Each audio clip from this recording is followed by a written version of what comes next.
Coucou tout le monde et bienvenue sur cette nouvelle vidéo. Je vous retrouve aujourd'hui, c'est juste une petite introduction pour un vlog un peu particulier puisque vous le savez peut-être mais je pars en vacances dans quelques heures et ce sont des vacances actives. Je ne vais pas me reposer, au contraire, je pars avec ma maman marcher le GR70, aussi connu sous le nom de chemin de Stevenson.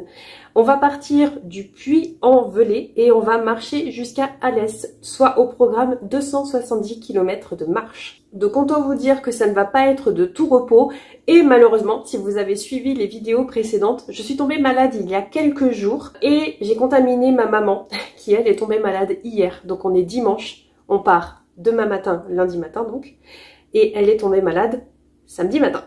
Ça promet, j'espère qu'elle ira mieux, j'espère que ça va aller, qu'elle pourra tenir le coup, parce qu'on n'a pas le choix que de partir, sinon on perd tout l'argent qu'on a déjà versé pour réserver les hébergements. Donc déjà financièrement, c'est pas le bon plan, mais en plus, ça fait des années qu'on essaye de partir et des années qu'on ne peut pas, puisque il y a encore quelques mois, je travaillais dans une chocolaterie et à partir de fin août jusqu'à Noël, c'était du travail non-stop, impossible de poser ne serait-ce qu'un jour de congé. Bref, tout ça pour dire que ça fait des années qu'on essaie de se programmer ce GR70 pour nos vacances, qu'on essaie de se caler ensemble des congés et c'est toujours hyper compliqué. Donc là, cette année 2024, c'était la bonne puisque dans le cadre de mon travail, j'ai réussi à poser 2 semaines de congés consécutifs et de les avoir en septembre où la météo est quand même beaucoup plus sympa pour pouvoir aller marcher, il fait beaucoup moins chaud et il y a beaucoup moins de monde sur les chemins de randonnée.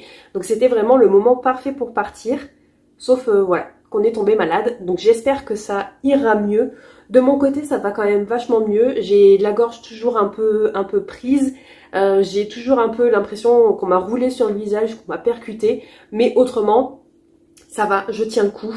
J'espère que ça ira aussi pour ma maman. Dans tous les cas, je vous fais cette petite intro pour vous dire que je vais vous embarquer avec moi pour ces 2 semaines de marche, pour ces 270 km. Et évidemment, il est hors de question que je pars sans lecture. Parce que oui, évidemment, on va beaucoup marcher, mais on va pas marcher 24 heures sur 24 non plus. Il y a certaines étapes où ce sera de longues journées de marche et du coup, on sera fatigué et une fois qu'on sera arrivé à notre gîte d'étape, on va juste manger, se doucher, dormir. Mais il y a aussi d'autres étapes qui seront beaucoup plus courtes et où on aura beaucoup plus de temps libre. Donc, je vais amener quelques petites lectures avec moi. Ça a été aussi un choix stratégique pour ne pas avoir trop de poids dans mon sac à dos. Finalement, j'ai opté pour un livre en poche et je vais embarquer ma Kobo avec moi. Le livre en poche que j'embarque, c'est le livre que je voulais lire pendant qu'on randonne. Dès que j'ai appris qu'il existait et qu'il sortait en version poche, je me suis dit que c'était le destin, qu'il fallait que je le mette dans mon sac à dos et qu'il fallait que je le lise pendant ma randonnée. C'est Le chemin de sel de Raynor Winn. Et si je vous dis ça, c'est parce que le chemin de sel, c'est un chemin de randonnée de plus de 1000 km au sud de l'Angleterre. Et ici, on suit l'histoire vraie de Raynor et de son mari Moth, Marie qui est tombée malade d'une maladie incurable juste au moment où le couple de quinquas se voyait expulsé de leur maison. Donc après ces 2 coups du sort consécutifs, le couple décide de tout abandonner et de partir marcher en sac à dos sur ce chemin de sel. Donc grande randonnée, là je pense qu'on est plutôt pas mal. Les gars ils font quand même 5 fois plus long que ce que je vais faire moi avec ma mère. Et en plus c'est une histoire vraie. Donc dans tous les cas je pense que ça va beaucoup me plaire. Je vais vous lire le résumé directement, ce sera beaucoup plus parlant pour vous. On nous dit que Raynor et son mari Moth sont cachés sous l'escalier. Des huissiers tambourinent à la porte. La maison qu'ils ont construite pierre après pierre, qui est aussi leur unique source de revenus, va être saisie. La même semaine, Moth apprend à 50 ans qu'il est atteint d'une maladie incurable. Quand tout semble perdu, faut-il rendre les armes? Raynor en décide autrement. Puisqu'ils n'ont plus de toit, ils marcheront. Sac sur le dos, 115 livres en poche, les voilà prêts à parcourir les 1013 km du célèbre sentier côtier du sud-ouest de l'Angleterre. Au fil des pas, Raynor et Moth apprennent à vivre au gré des marées et du soleil, au rythme de la nature. Et si le chemin de sel était devenu leur nouvelle maison? Je pense que vous avez compris pourquoi j'ai envie de le lire pendant ma randonnée. Je l'ai donc pris en version poche pour qu'il ne pèse pas très lourd dans mon sac à dos et qu'il ne prenne pas trop de place puisque je pars avec un sac à dos de 35 litres. Donc voilà, la place, l'organisation, c'est toujours stratégique pendant une randonnée. Donc petit format, petit poids. Et je vais aussi embarquer Makobo, ici je l'ai déjà emballé parce que j'ai prévu, je me suis dit que si jamais il allait pleuvoir, ben, au moins elle serait protégée. Et du coup je vais vous montrer, j'ai 2 titres que j'ai ajoutés ici dans Makobo. Le premier je l'avais eu depuis peut-être 2 mois, je l'avais acheté pour 2 €. Vous aviez aussi voté dans ma vidéo book haul pour que je le lise, donc c'est stratégique parce que la Kobo elle est très légère et je peux embarquer plein de livres. Mais aussi, vu que vous aviez voté pour ce titre, il est temps que je le lise. J'avais prévu de le lire au mois d'octobre, je vous l'avais déjà dit. C'est Apprendre 6 par bonheur de Becky Chambers. Et là, j'ai plus le résumé en tête, mais j'ai pas envie de m'en souvenir. Donc je vais vous l'afficher à l'écran. De Becky Chambers, je n'ai lu que ces 2 petites novellas qui constituent la duologie d'histoires de moines et de robots que j'avais énormément apprécié. Ce petit côté cosy tout en se posant des questions existentielles. C'était très cocooning pour moi et très plaisant. Donc j'ai très envie de retrouver la plume de Becky Chambers, de découvrir s'il y a d'autres titres d'elle qui peuvent me plaire. Donc j'embarque Apprendre 6 par bonheur avec moi. Et il y a quelques jours, en commençant à préparer mes affaires, je me suis rendu compte que ce roman ne fait que 140 pages. Donc autant vous dire que ça risque de se lire très vite et j'ai un peu peur de manquer de lecture parce que certes je pars pour 2 semaines de marche, mais comme je vous le disais, il y a certaines étapes qui seront assez courtes et j'ai peur de trop avancer dans mes lectures et de me retrouver avec plus rien. Donc ce que j'ai fait, ça a été complètement stratégique puisqu'il faut que je continue d'avancer dans mon challenge Babelio et il était hors de question que je prenne avec moi un autre livre physique. Même si je l'ai dans ma bibliothèque, je l'ai donc racheté cette fois-ci en version numérique pour glisser dans ma Kobo. C'est le premier tome de L'Empire du Vampire de J. Christophe. Au moins, je vais pouvoir avancer dans mon challenge Babelio et commencer un gros pavé des familles puisque celui-ci, je crois qu'il fait environ 1000 pages. Mais au moins, avec ma Kobo, je vais absolument pas sentir le poids.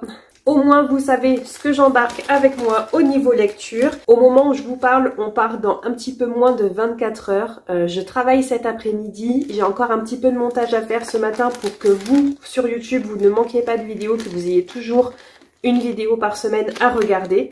Donc il faut que j'avance ça. Il faut que je monte mon sac à dos puisque tout est prêt, mais il faut que je mette dedans. Et ensuite, je serai fin prête pour partir. Un petit aperçu rapide de ce que je vais emporter avec moi pendant la randonnée. Donc là, tout à gauche, il y a ma parka que j'aurai très certainement très souvent sur le dos. Ensuite, mon sac à dos. Donc comme je vous disais, mon sac à dos 35 litres.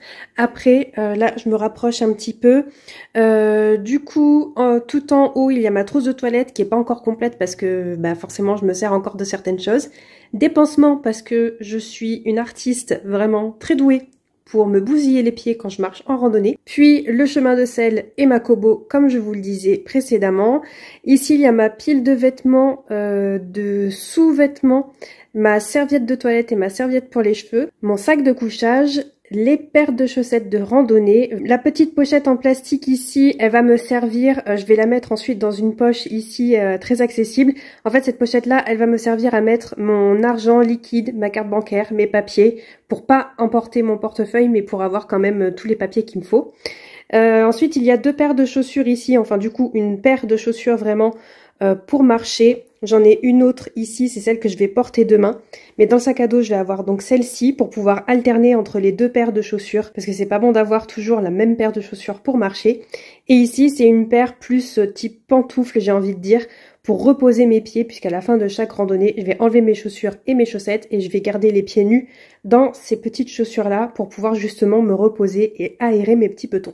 Et comme je vous le disais, juste derrière, il y a donc mes chaussures que je vais mettre demain, la tenue que je vais porter demain, donc un t-shirt, un pantalon de randonnée, ma polaire, ruine que je n'amènerai pas avec moi, malheureusement. Et autrement, je pense qu'à part 2-3 petites choses, type mes barres de céréales, peut-être 2-3 trucs que je vais sortir du frigo pour qu'on puisse manger demain sur le chemin pour aller au Puy-en-Velay, je crois qu'il y a à peu près tout ici. Non, il va me manquer mon jogging qui va me servir de bas de pyjama. Il est en train de sécher, du coup il n'est pas présent ici, mais il va aller dans le sac à dos. Et franchement, j'espère que j'ai rien oublié.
pense qu'on dodo là-dedans. Alors nous, on va dormir à ce camping-là. Et là, il y a ma petite copine. Et il y a lui aussi. Moi, je préfère ma petite copine. Regardez dans quoi on dort ce soir. C'est trop mignon. On a même des croissants.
Je me pose 2 minutes, il est temps que je vous fasse un récap. Parce que mine de rien, il est vendredi après-midi et je suis partie de chez moi depuis lundi. Donc toute la journée du lundi, c'était dédié au voyage. On est parti vers 9h, 10h de chez moi. 2h30 de route pour arriver jusqu'à Alès. À Alès, on a pris le train pour monter jusqu'à Langeac.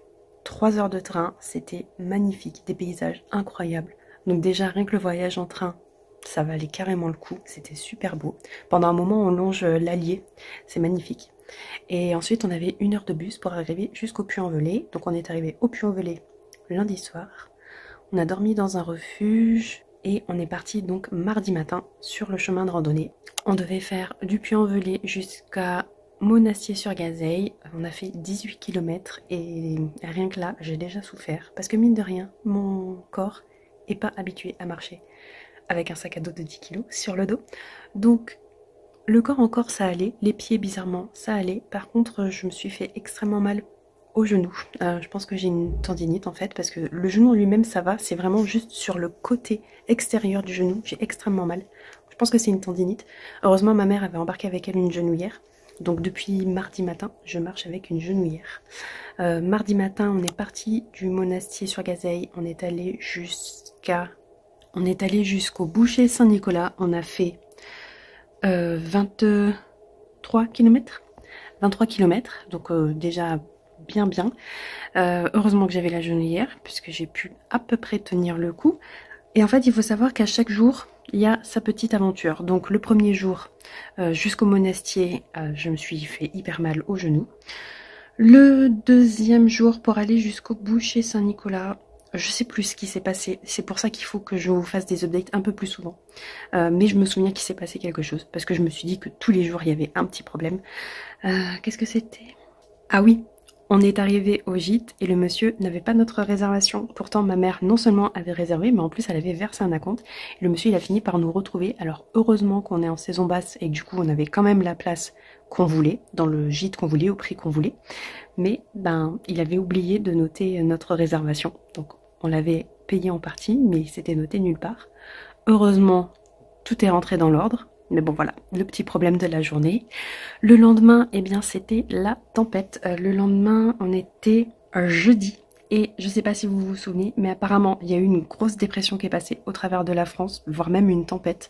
Et donc nous, on a marché sous la tempête. On est parti du Boucher Saint-Nicolas, il faisait très gris, il y avait du vent, il avait déjà pas mal plu la nuit. En plus, j'avais très mal dormi parce que le clocher du Boucher Saint-Nicolas sonne toutes les demi-heures, même la nuit. Donc j'ai très mal dormi. Et donc on est parti sous la pluie. Mais quand je vous dis qu'on est parti sous la pluie, c'est que malgré les vêtements de pluie, le sac de pluie, les parkas, tout ce qu'il faut, au bout de 10 minutes, on était trempés jusqu'aux os. Les chaussures, ça faisait tellement sploc que ça faisait de la mousse et que l'eau, elle remontait des chaussures vers l'extérieur. Je ne sais pas si vous avez déjà vu Forrest Gump. À un moment, il dit qu'il a différents types de pluie. Il y a de la pluie qui vient d'en haut, il y a de la pluie qui vient des côtés et il y a de la pluie qui vient d'en dessous. Et bien pour nous, c'était pareil. Donc on a énormément souffert de la pluie. Heureusement on avait une petite étape entre guillemets puisqu'on avait 20 km à faire. La plupart des gens ils tirent un petit peu plus loin, ils font 25 km. Nous on n'en a fait que 20.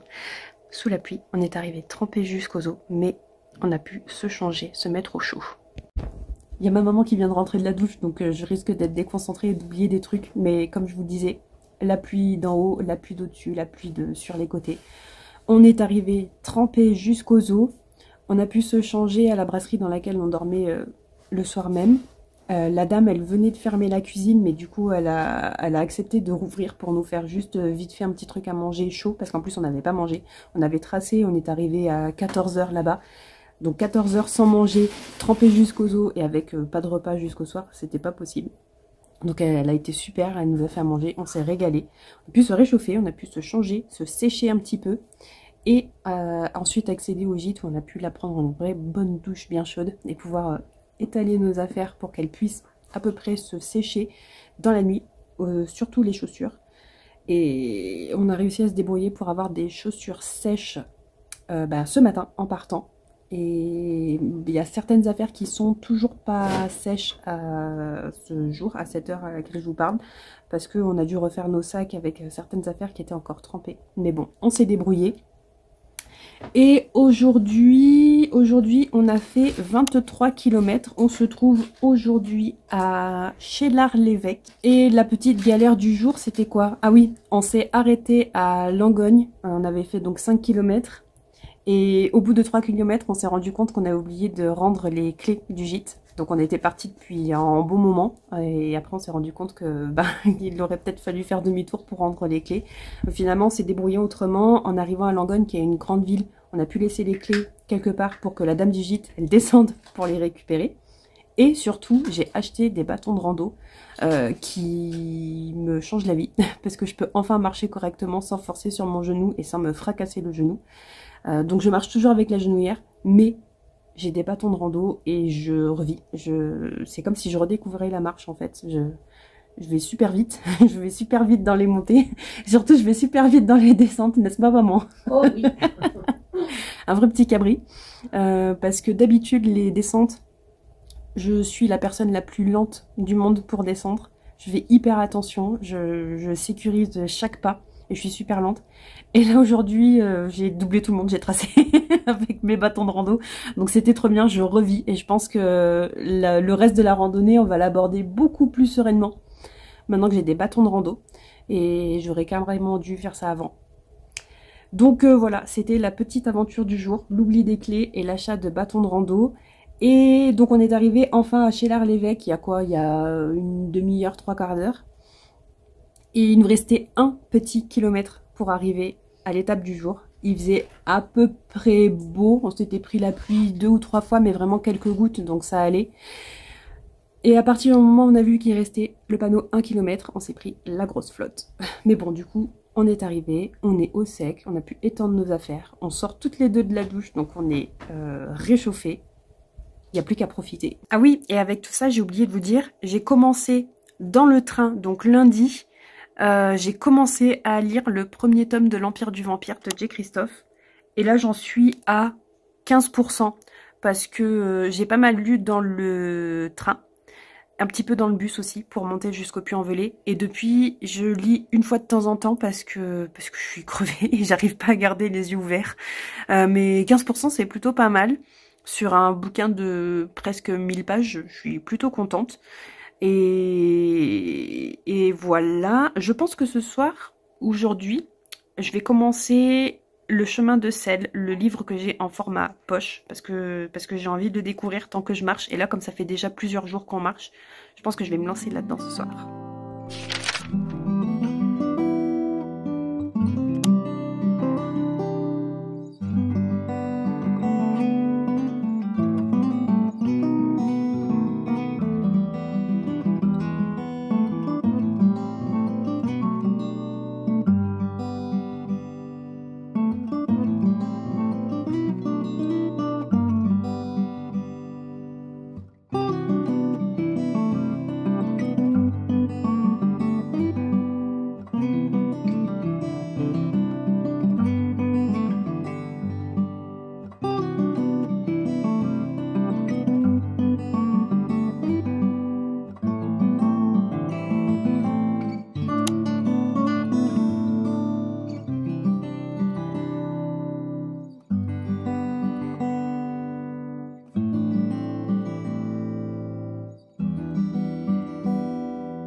fais un petit update rapide. On est parti de chez l'Art-l'Évêque il y a quelques jours déjà. On est lundi matin.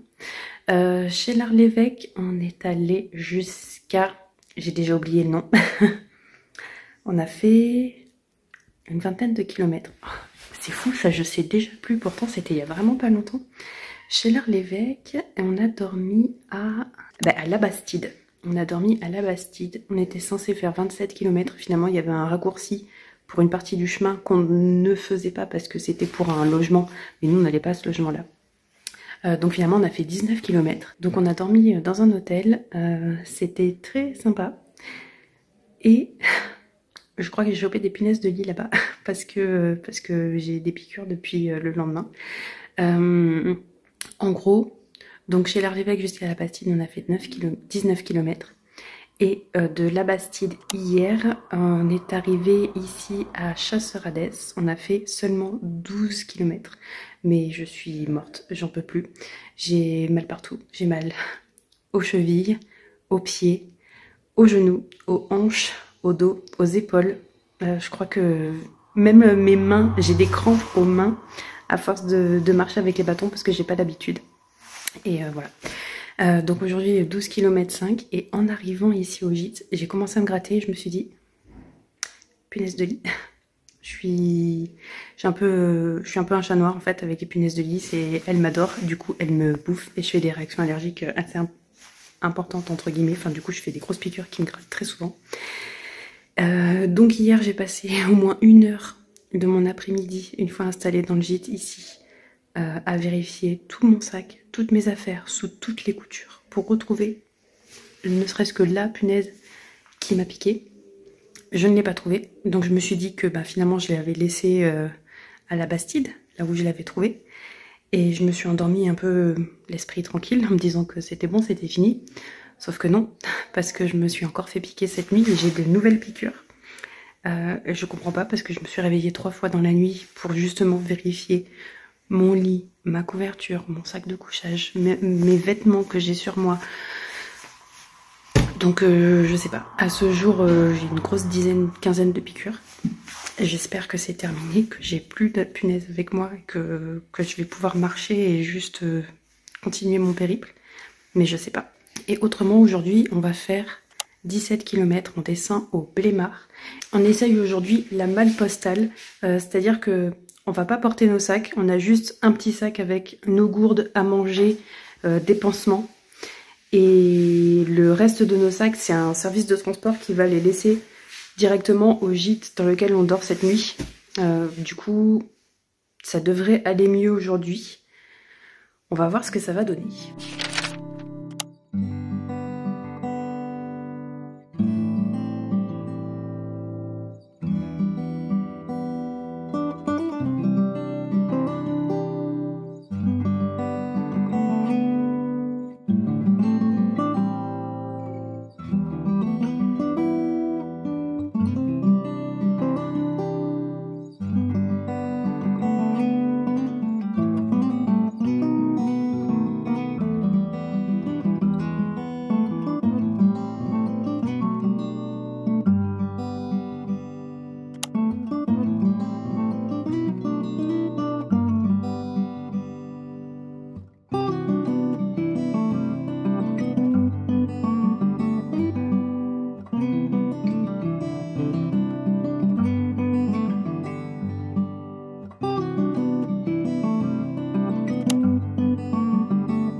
je vous retrouve une semaine après être rentrée, enfin presque une semaine après être rentrée. Il est temps de clôturer ce vlog puisque je n'ai pas repris la caméra depuis que je suis rentrée et même depuis que je vous ai fait ce dernier petit update, je crois que j'étais à Chasseur-Hadès. À ce moment-là, je luttais contre les punaises de lit et aussi contre mon corps. Assez bizarrement, j'avais des soucis, je vous l'avais dit, j'avais mal partout. Des chevilles jusqu'aux épaules et on allait tester la malle postale ce premier jour. Et en fait ce que je vous ai pas dit à ce moment-là, c'est que c'était un peu le ça passe ou ça casse. On testait la journée, si ça n'allait pas, si ça n'allait toujours pas au niveau de notre marche vraiment dans la journée, que ça convenait pas malgré l'absence du sac, on s'est arrêté. Donc on s'est dit vraiment ça passe ou ça casse et bah écoutez, c'est passé. Cette journée s'est très bien passée, donc on a continué comme vous l'avez vu et on est arrivé presque jusqu'à la fin, puisqu'initialement on avait prévu de marcher vraiment jusqu'à Alès, mais la dernière étape, Saint-Jean-du-Gard, Alès, eh bien comme on n'avait pas d'hôtel à Alès, on n'avait pas de point de chute pour nos sacs à dos, donc on pouvait pas réserver la malle postale pour l'étape Saint-Jean-du-Gard, Alès, et c'était problématique parce que déjà c'était l'étape la plus longue, on aurait dû marcher quelque chose comme 8h, 8h30, mais en plus on aurait dû marcher ces kilomètres-là avec le sac à dos, ce qui était impossible. Déjà parce qu'on s'était habitué à marcher sans sac, mais surtout, comme je vous l'avais dit dans le dernier clip dans lequel je vous parlais, j'avais des problèmes notamment aux chevilles. Et je pensais à ce moment-là que mes problèmes de cheville, c'était dû au portage du sac. Parce que j'avais mal aux genoux, parce que j'avais mal partout. Et pour moi, c'était tout le même problème, c'était le sac à dos. Mais c'était pas le cas. En soi, mes douleurs aux épaules, au dos et même aux genoux, elles se sont... alors pas guéri, pas entièrement résorbé, mais quand même pas mal diminué, ce qui m'a permis de continuer à marcher vraiment quasiment jusqu'à la fin. Mais pour les chevilles, ça allait de pire en pire. Et les derniers jours, les 3-4 derniers jours, ça a été tellement dur que rien que le fait d'enfiler mes chaussures, j'avais extrêmement mal. Et c'était avant même de serrer les lacets. Et en fait, je me suis rendu compte que j'avais mal parce que mes chevilles ont enflé. Et c'était pas un problème d'articulation, c'était pas un problème de sac trop lourd sur le dos et que les chevilles, elles n'arrivent pas à encaisser. C'était un problème de circulation du sang. Et si j'avais compris bien avant que c'était un problème de circulation du sang, j'aurais pu aller dans une pharmacie à un moment où on croisait un village où il y avait une pharmacie pour pouvoir prendre les médicaments pour fluidifier le sang. Mais je l'ai compris assez tard. Et à partir du moment où je l'ai compris et où je cherchais une pharmacie, évidemment, on n'a traversé que des villages sans pharmacie. Donc ça a été un véritable calvaire pour moi de continuer à marcher avec ces chevilles. Ça a été vraiment un enfer. Heureusement qu'il n'y avait pas le portage du sac à dos. Mais j'avoue que ça a été très compliqué. Et d'ailleurs, c'était tellement douloureux que pendant bien 1h, 1h30 à chaque départ, donc le matin, mais aussi après manger le midi, en fait, comme je me refroidissais très rapidement et que mes chevilles, elles se reposaient, dès que je me relevais et qu'il fallait repartir, c'était un vrai calvaire. Et je mettais bien 1h, 1h30 à vraiment habituer mes chevilles à pouvoir remarcher. Donc voilà, ça a été très compliqué. Et évidemment, la seule pharmacie qu'on a réussi à trouver, c'était à Saint-Jean-du-Gard. Mais Saint-Jean-du-Gard, nous sommes arrivés à 15h un samedi. Et la pharmacie de Saint-Jean-du-Gard ferme à 12h30 le samedi. Et elle ne rouvrait pas après et elle ne rouvrait pas le dimanche. Donc finalement, j'ai continué ma randonnée sans médicaments. Et j'ai pu choper des médicaments une fois que je suis rentrée chez moi et que j'ai repris le travail. Parce qu'évidemment, comme je suis rentrée un dimanche, c'était fermé aussi. Et j'ai pu aller à la pharmacie sur ma pause déjeuner de mon retour au travail. Donc au moment où je vous parle, ça fait quand même plusieurs jours que je suis rentrée, ça fait plusieurs jours que je prends les médicaments. La cheville droite est revenue à la normale, la cheville gauche a toujours quelques soucis, mais bon, je sais que ça prend du temps pour rentrer dans l'ordre. Autrement, j'ai toujours un petit peu mal au dos. Là, j'ai peur de m'être fait quelque chose, donc je pense que je vais peut-être pas tarder à aller voir un médecin. Et pour le genou, j'ai presque plus mal, mais en même temps... j'ai l'habitude entre guillemets puisque j'avais déjà cette tendinite sur une autre randonnée que j'avais tentée sur plusieurs jours et j'avais dû arrêter à cause du genou. Et j'avoue que j'avais complètement oublié que j'avais une tendinite au genou quand j'ai démarré le GR70. Donc voilà, je sais que ça va rentrer tout doucement dans l'ordre, j'ai presque plus mal, sauf si vraiment je force dessus. Mais c'est pas le cas au quotidien, donc ça j'ai pas de souci avec ça, faudrait juste que je fasse attention le jour où je me relancerai dans une rando itinérante. Et tant qu'on en est à parler bobo, je veux aussi revenir rapidement sur les punaises de lit. On a réussi à s'en débarrasser quand même assez rapidement. Comme je vous le disais, c'était compliqué de trouver une pharmacie, donc j'ai pas réussi à trouver une pharmacie au moment où j'en avais besoin pour les punaises de lit aussi. Je voulais prendre un insecticide à la pharmacie, mais bon, voilà, on n'en a jamais trouvé. Mais on a eu la chance de passer au Blémard où il y avait un carrefour. Et un carrefour quand même, c'était pas un tout petit carrefour. Donc on a réussi à trouver des pièges à punaises de lit et ça a vraiment fonctionné. Je pensais pas que ça fonctionnerait aussi bien, mais je me suis dit, en désespoir de cause, faut tenter le coup. C'est soit on fait absolument rien et on se fait bouffer et on en colle partout, soit on teste le piège. Donc j'ai acheté les pièges et je les ai collés, un dans chaque sac, donc un dans mon sac à dos, un dans celui de ma mère et un dans le lit de ma mère, un dans mon lit. Et à chaque fois, en fait, comme c'est des pièges qui sont transportables et qui durent 3 mois, du coup, on a toujours laissé le piège dans notre sac et celui de notre lit, eh bien la nuit, il était dans notre lit. Dès qu'on arrivait dans le gîte, en fait, on collait dans notre lit. Et quand on repartait, on le prenait, on le mettait dans notre sac à dos et voyageait du coup avec la malle postale. Ça a super bien marché puisque je les ai achetés au Blémard. On les a collés dans notre lit au Blémard. Enfin collés, ils sont pas collés hein, mais c'est façon de parler. On les a mis dans notre lit au Blémard. Et au Blémard, j'ai eu seulement 2 piqûres. Donc en fait là où j'ai eu le maximum de piqûres, c'était à ce moment-là. Je suis montée à une vingtaine de piqûres. Mais j'en ai eu que 2 sur cette nuit-là et après je n'en ai plus jamais eu. Donc je pense que vraiment, il y en a 1 ou 2 qui nous piquaient et qui sont rentrés dans les pièges. Et à partir de ce moment-là, on n'a plus eu de piqûres. Et ça, je suis vraiment trop contente parce que évidemment, j'avais peur de ramener chez moi et j'avais peur de me faire piquer absolument toutes les nuits jusqu'à mon retour où je puisse faire quelque chose, que je puisse faire un traitement un peu plus approfondi. Mais surtout, j'avais aussi très peur d'en ramener dans tous les hébergements que j'allais croiser jusqu'à ce que je rentre chez moi. Et voilà, moi je travaille dans l'hôtellerie, donc forcément, je connais bien le problème. Et ça me posait vraiment souci au niveau éthique d'en ramener partout. Donc je suis vraiment très contente que ça ait fonctionné aussi vite, aussi bien. Ça ne m'a pas empêché en rentrant de mettre toutes mes affaires que je peux laver à 60 degrés dans la machine et tout ce qui ne passe pas à la machine, je l'ai mis dans le congélateur et je les ai sortis là il y a quelques heures seulement. Donc le traitement punaise de lit sur rando itinérante, ça a fonctionné super bien. Bon, et sinon, pour faire un récap des derniers jours sur ce GR70. Donc depuis Chasseur-Hadès jusqu'au Blémard, on a marché 10 km, mais surtout on a gravi le dernier sommet qu'on devait gravir qui était sur la route, c'était le signal du Bougès. Et évidemment, vous l'avez vu à l'écran, on s'est tapé plus de 500 mètres de dénivelé positif, donc plus de 500 mètres de montée, pour avoir une vue absolument dégueulasse, puisque le sommet du signal du Bouget était au-dessus des nuages. Donc quand on est arrivé, on voyait absolument rien. C'était assez, pas forcément enrageant, mais c'était décevant de se dire qu'on avait grimpé tout ça pour absolument rien voir. Mais le côté positif, c'est qu'en redescendant, on a fait 1 ou 2 descentes et puis on est passé sous les nuages et là c'était absolument magnifique. Je pense d'ailleurs que c'est mon paysage préféré de toute la rando. C'était incroyable. J'avais l'impression d'être dans le Seigneur des Anneaux en fait. Et même très souvent pendant la randonnée, que ce soit avant le signal du Bougès ou après, j'ai très souvent dit à ma mère, j'ai l'impression d'être dans le Seigneur des Anneaux, j'ai l'impression d'être dans le Rohan. D'ailleurs, quand on croisait des vaches, je les renommais mes cavalières du Rohan.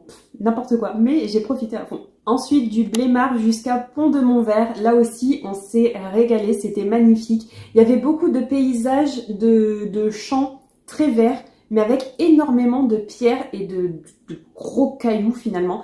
C'était hyper beau. Là aussi, très paysage façon le Seigneur des Anneaux, façon le Rohan brut. Mais c'était incroyable. Et la descente à Pont-de-Montvert a été assez compliquée puisque sur les, je dirais, 2 derniers kilomètres, c'est que de la descente et c'est que de la descente franche avec des racines, des cailloux. Et le problème, c'est que ma douleur au genou, elle s'est réveillée, je dirais 500 mètres avant qu'on se rende compte qu'il restait 2 kilomètres de descente. Et voilà, ça a été extrêmement compliqué pour moi. Je pense que c'est vraiment le moment où j'ai le plus souffert de la randonnée. Et pourtant, j'avais pas le sac à dos avec moi. Mais je sais pas, là, à ce moment-là, la douleur s'est réveillée vraiment bêtement parce que elle s'est réveillée à un moment où je marchais à plat. Et j'ai pas compris pourquoi j'ai eu si mal, alors que ça allait très bien. Je prenais quand même des antidouleurs, mais globalement ça allait, quoi. J'avais mal, mais ça m'empêchait pas de marcher. Là, à partir du moment où la douleur s'est réveillée, je marchais, c'était des pas de bébé, je marchais avec une jambe de bois, parce que j'avais tellement mal que je ne pouvais pas plier ma jambe pour faire vraiment un pas normal. Je ne pouvais pas plier le genou, m'appuyer sur mon genou, sur ma cheville, c'était impossible. Donc voilà, la descente à Pont-de-Montvert, c'était magnifique, mais j'ai extrêmement souffert. Et le lendemain, en quittant Pont-de-Montvert, ça remonte tout de suite, mais comme c'était une montée très longue mais assez douce, finalement ça allait, ça m'a permis justement de chauffer mon corps assez lentement mais sûrement, et finalement sur cette journée-là j'ai quasiment pas souffert. D'ailleurs tant mieux, puisqu'on allait jusqu'à Baie d'Ouest et on avait presque 24 km à faire. Et ça s'est fait plutôt bien, à tel point qu'on a marché avec d'autres personnes qu'on avait déjà rencontrées précédemment. En fait, l'avantage de partir en saison basse, c'est qu'on croise toujours les mêmes personnes, parfois parce qu'on dort en gîte ensemble, parfois parce qu'on se croise, on se double pendant les journées de marche, et finalement on fait plus ou moins connaissance avec les gens. Et donc cette journée-là, c'était un cas un peu particulier, parce que finalement, on a tous marché au même rythme, on a tous, je pense qu'on est tous partis à peu près à la même heure, on mangeait à peu près à la même heure, et voilà, on était rarement seuls sur le chemin. Le problème quand on est rarement seul sur une journée de marche, c'est que à un moment, il faut quand même aller s'arrêter pour faire pipi. Et moi, je suis déjà pas une personne qui arrive à faire pipi dans la nature, ça a été compliqué pour moi de me mettre en tête que je peux pas garder ma vessie pleine du matin au soir, c'est impossible. D'attendre d'avoir des toilettes normaux, il faut que je fasse pipi dans la nature. Donc, j'ai réussi à prendre le pli, mais cette journée-là, ça a été compliqué puisqu'on était toujours avec des gens et on avait beau essayer de marcher un petit peu plus vite pour les semer, on n'y arrivait pas. Donc, à un moment, on a eu la chance qu'il y avait beaucoup de personnes qui prenaient un détour et qui sortaient du GR70 pour aller jusqu'à Florac, qui était l'étape, pas forcément l'étape d'après, mais la ville d'après. Nous, on s'arrêtait à Baie d'Ouest. Et donc les gens prenaient un espèce de raccourci pour aller plus rapidement à leur étape finale. Et nous, comme on allait à Baie d'Ouest et qu'on continuait sur le GR70, on a été les rares personnes à continuer sur ce chemin au moment où on marchait presque tous ensemble. Donc on a réussi à les semer. Et je vous raconte tout ça parce qu'il y a une petite anecdote assez drôle. Enfin, du coup, moi, ça m'a fait extrêmement rire. Et quand j'y pense, j'éclate toujours de rire. Je me dis que ça y est, on a enfin semé tout le monde depuis 20-30 minutes, parce qu'ils ont tous pris un autre chemin, je peux enfin me mettre sur le côté et aller uriner. Évidemment, comme c'est un chemin forestier, il y a de la place pour... en fait, c'est un chemin où on peut passer en voiture, mais c'est pas une route qui est goudronnée, donc c'est pas une route qui est vraiment prise. Et je me dis, bon, c'est bon, ça fait une demi-heure qu'on a croisé personne, je peux vraiment plus tenir, je vais me mettre sur le côté et je vais aller faire mon affaire. Ma mère me dit, c'est bon, je surveille que si ça monte ou si ça descend, qu'il n'y ait pas quelqu'un, je te préviens ou je les arrête, en pensant qu'on allait croiser des randonneurs. Vous le voyez venir comme une maison, évidemment. Je me suis posée sur le côté pour faire mon affaire, mais comme le bas-côté, c'était vraiment de la pente comme ça, je suis restée vraiment sur le bord du chemin. Je commence à faire mon affaire et on entend un moteur. Évidemment.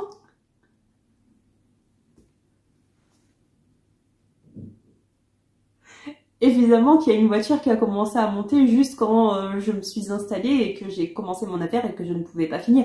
Parce que, voilà, personne ne peut arrêter sa vessie et dire « Ok, tu as commencé à te vider, mais maintenant tu t'arrêtes et tu remontes le pantalon. » Impossible. Évidemment, branle-bas de combat, grosse panique, parce que ma mère qui me dit « Il y a une voiture qui arrive, il y a une voiture qui arrive !» Moi je dis « Je ne peux pas m'arrêter, c'est pas possible !»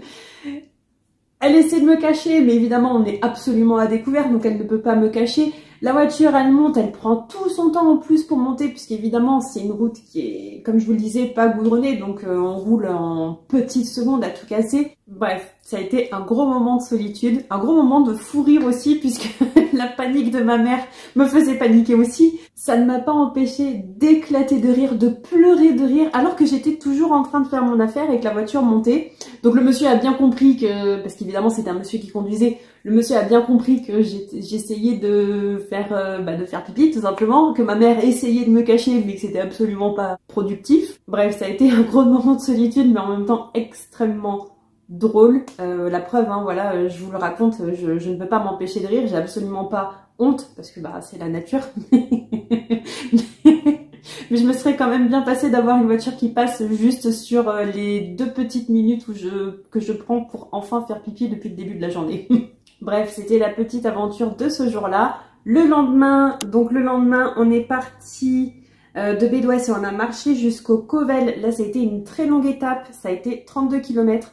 On ne savait pas, on n'avait pas prévu qu'on allait marcher autant. Mais on l'a fait et finalement heureusement qu'on n'avait pas les sacs avec nous. Petite anecdote ici, c'est que le Covel en fait n'est pas sur le chemin du GR 70 et donc on a dû sortir du GR.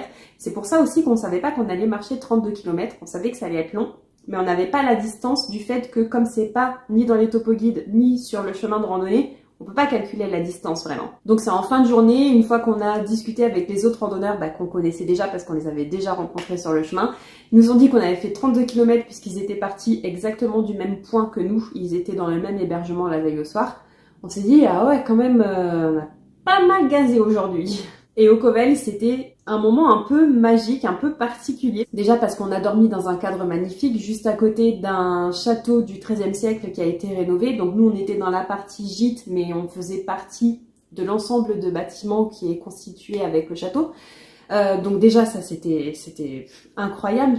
Et en plus, la vue était magnifique. La vue sur la vallée, c'était... Waouh, on en a pris plein les yeux. Et en plus... on nous avait prévenu déjà au dîner, on l'avait pas entendu en marchant, mais il y avait certaines personnes qui l'avaient entendu, donc on en a parlé au dîner. Les hébergeurs nous ont dit qu'il y avait des cerfs dans le coin et que donc sur la journée, il y avait plusieurs personnes qui avaient entendu les cerfs bramer, que donc on allait peut-être les entendre ou la nuit ou le lendemain en remarchant. Et on les a entendus en pleine nuit. C'est une expérience inoubliable d'être dans son lit, au chaud, et d'entendre dans le silence vraiment de la nuit, puisque c'était aux alentours du 3 h du matin, d'entendre les cerfs bramer.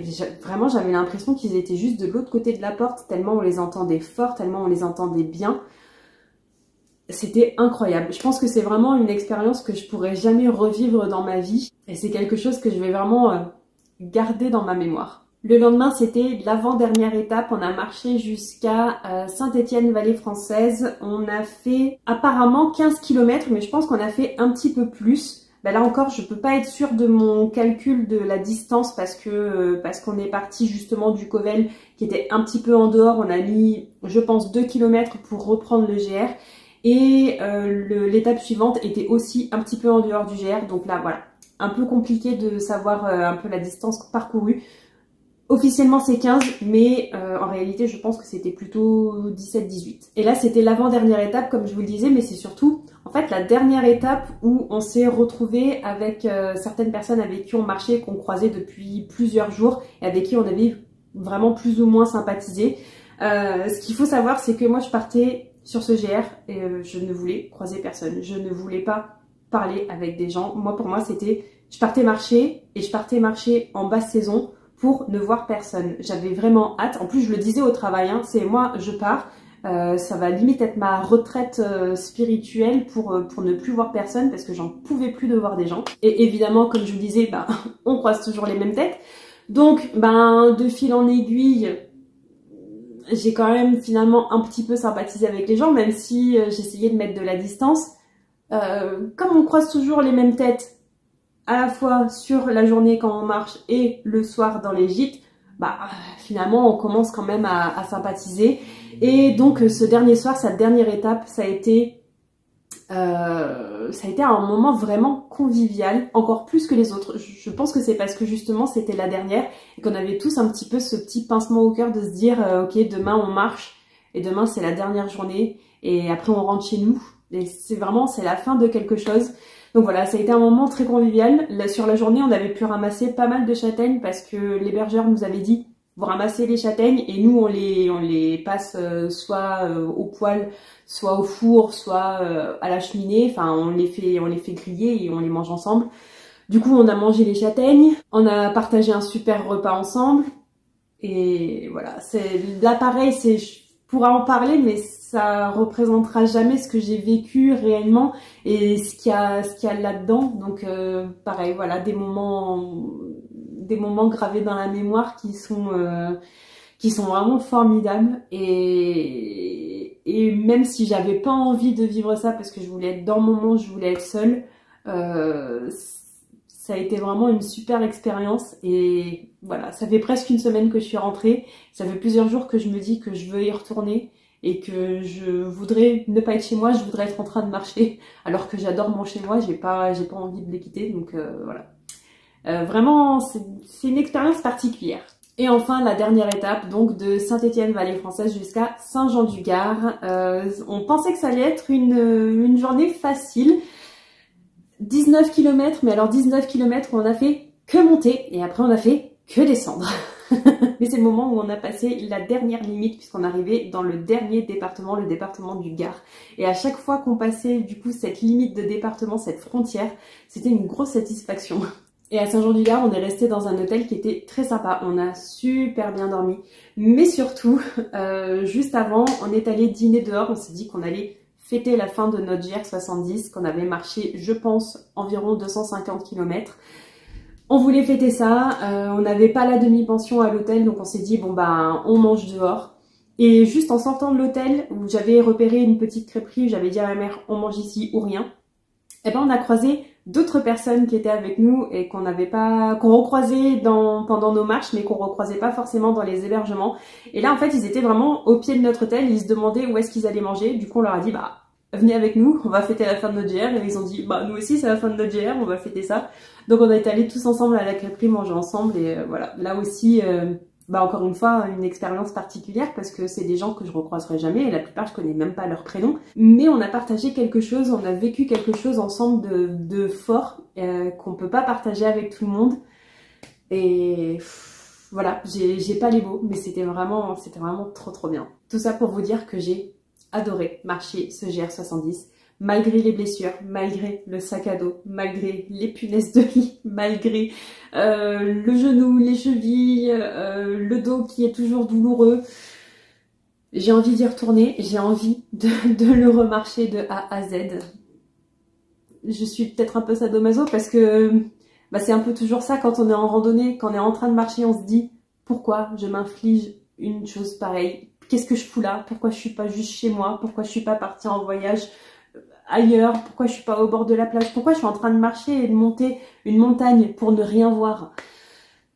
Mais voilà, une fois que c'est fait, on en prend vraiment plein les yeux. Même si j'ai juste peut-être un petit bémol vraiment sur ce GR70, je m'attendais à plus marcher en randonnée, parce que, je dis ça parce que il y avait quand même, je trouve, beaucoup de moments où on marchait sur la route. Et sur des chemins forestiers où finalement on croise pas mal de voitures, notamment le moment où j'ai voulu faire pipi. À mon sens, il y en a beaucoup trop. C'est pas la faute du GR70, c'est parce que on s'étale de plus en plus, même si on est au fin fond de la Lozère, on croise des bagnoles. Et voilà, c'est peut-être ce que j'ai le moins apprécié sur ce GR70. Mais en même temps, ça ne m'empêche pas d'avoir envie d'y retourner.